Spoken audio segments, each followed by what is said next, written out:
러시아의 4명의 장군들이 우크라이나군에 의해 줄줄이 사살되면서 러시아군이 사실상 무너지고 있습니다. 16일 뉴욕타임즈와 AP통신은 전날 우크라 남부 마리우폴에서 올레그 미티아예프 제150 자동소총사단 사령관이 사살됐다고 전했습니다.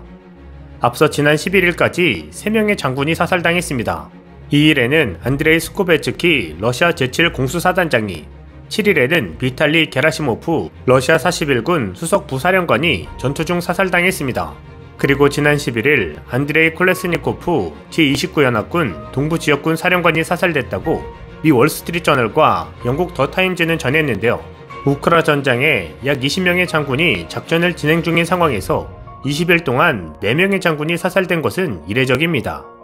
장성들은 통상 후방에서 전황을 실시간으로 보고받으면서 이하 부대를 적재적소에 배치하는 등 작전을 지휘하는 역할을 하는 경우가 많습니다. 또 부관들의 엄중한 경우도 받게 됩니다. 하지만 러시아 장군들이 사살된 데에는 병참 문제가 연관돼 있다는 분석이 나오고 있습니다. 다수의 외신들은 러시아군이 식량이나 연료가 제대로 보급되지 못해 진격에 고전하고 있다고 전했습니다. 이로 인해 병사들의 사기가 떨어지고 부대에서 이탈하거나 투항하는 경우가 계속 발생하고 있습니다. 실제 러시아군 병사는 지난 1일 러시아군이 보급받은 전투식량을 공개하며 분노했습니다. 그가 보급받은 전투식량은 무려 7년이나 지난 것이기 때문입니다. 이러한 식량을 먹고 배탈나 시달리다 죽느니 차라리 포로로 잡히는 게 낫다고 판단한 것입니다. 이에 반해 우크라군과 난민들은 한국에서 온 지원 식량이 매우 좋은 반응을 얻고 있다고 하는데요.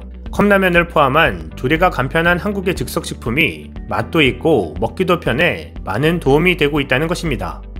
지난 2일 우크라 피난민이 가장 많이 유입된 폴란드에 라면 2만 개를 포함해 4만 유로 상당의 구호 물자를 전달한 바 있습니다.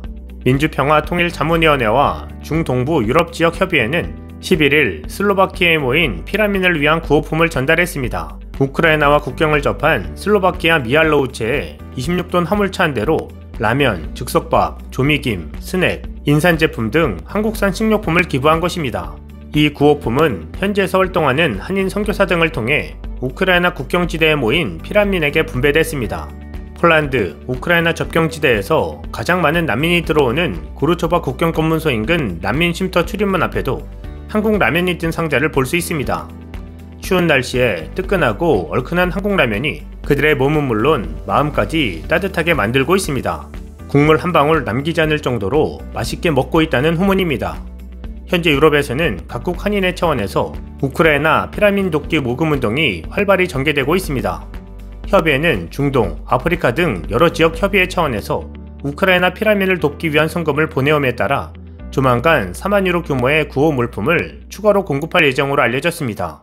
다시 러시아 상황으로 돌아와 보면 이러한 병참 문제들 때문에 러시아군 장군들이 병사들을 독려하기 위해 최전선으로 자주 나가 시찰하면서 저격수의 표적이 된 것으로 보입니다. 뉴욕타임즈는 특히 러시아군의 허술한 통신관리 때문에 보안이 되지 않는 전화로 연락을 주고받으며 우크라군에 쉽게 감청당하고 있다고 보도했습니다.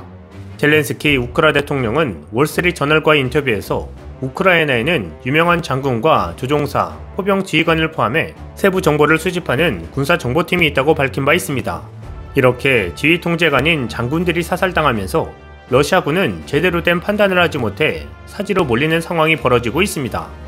러시아 지휘관들이 키이우로 향하는 대로로 진격을 허용했다가 우크라군에 비처럼 쏟아지는 폭격이 파괴되기도 하고 주택가에 들어선 러시아군 탱크들이 우크라이나 매복 공격에 속수무책이 되고 있는 것입니다. 미 정보당국은 러시아군이 7,000명이 넘는 전사자들을 낸 것으로 보고 있으며 우크라군 당국은 러시아군이 20일간 투입한 전력의 40%를 잃었다고 분석하고 있습니다. 이렇게 전장에서 뜻하지 않은 상황이 들려오자 푸틴 대통령이 자국민의 분풀이를 하며 독재자의 면모를 보여줘 주목되고 있습니다. 푸틴 대통령은 우크라이나 침공에 반대하는 이들을 두고 반역자, 쓰레기라 부르며 정화를 약속한 이후 군 고위 지휘관을 체포한 것으로 전해졌습니다.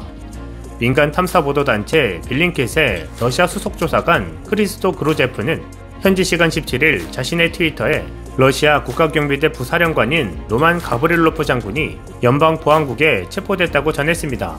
그로제프는 체포 이유는 불분명하지만 군사정보를 유출해 인명손실을 부른 혐의나 연료를 낭비한 혐의를 받는 것으로 알려졌다고 말했습니다.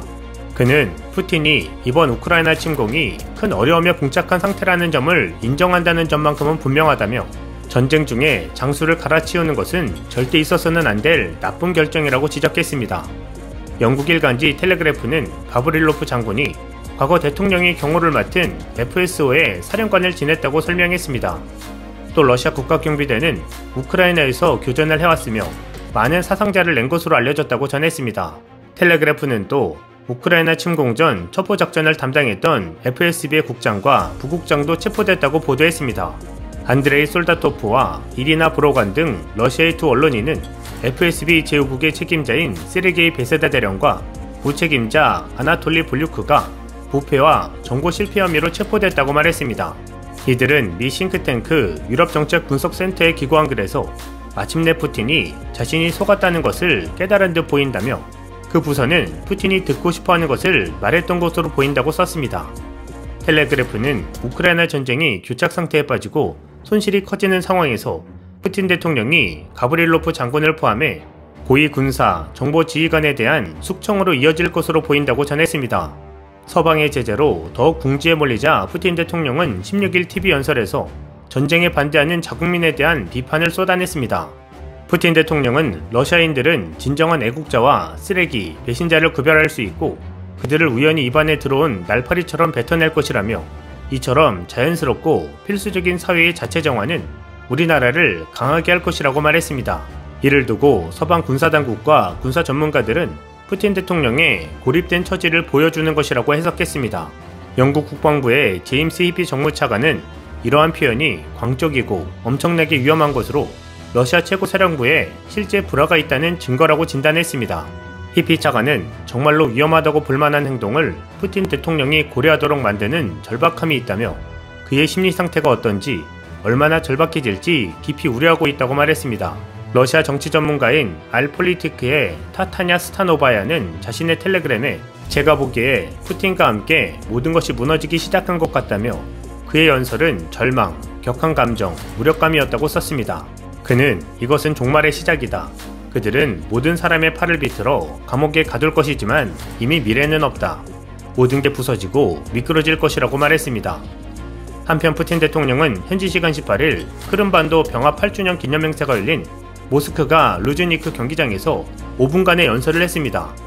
그는 이 자리에서 나라가 이렇게 단합된 걸 본 적이 없다며 우리의 모든 계획을 절대적으로 달성할 것이라고 말했습니다.